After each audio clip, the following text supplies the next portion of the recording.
ఈ రోజు మా ఇంట్లో స్పెషల్ పూర్ణం బూరెలు నైవేద్యం పెట్టుకుంటానమాట అండి అమ్మవారికి. ఒక గ్లాస్ మినపప్పుకి 1.5 గ్లాసు బియ్యం కలిపేసుకుని ఒక 4 గంటల సేపు నానబెట్టేసుకోవాలి. అదే గ్లాస్తో శనగపప్పు, పచ్చిశనగపప్పు కూడా నానబెట్టుకుని పక్కన పెట్టేసుకోవాలి.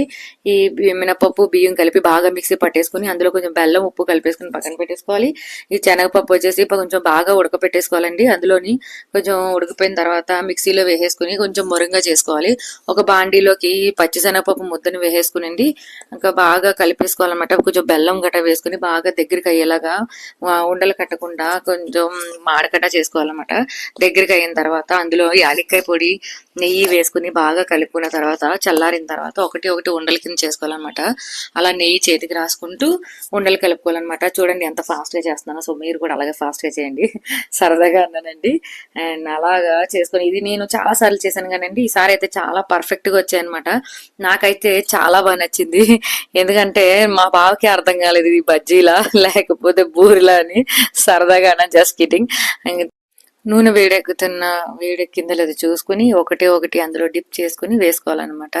అండ్ ఈసారి అయితే చాలా పర్ఫెక్ట్ గా వచ్చాయండి, నిజంగా బాగున్నాయి. నాకే నచ్చింది అనమాట. ఏంటి నేనేనా చేసింది అని చెప్పేసి.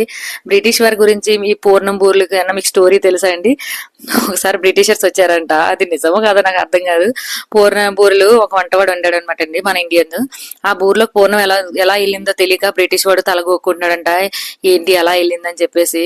అప్పుడు వాడికి డౌట్ వచ్చి అయ్యి బాబాయ్ ఇండియన్ మనల్ని కూడా ఈ పూర్ణం బూర్లో పెట్టేసి వండేస్తాడేమో అని చెప్పేసి భయపడి ఇండియా నుంచి వెళ్ళిపోయాడంటండి. అలా మనకు స్వాతంత్రం వచ్చిందని చెప్పేసి సరదాగా అంటారు కదా.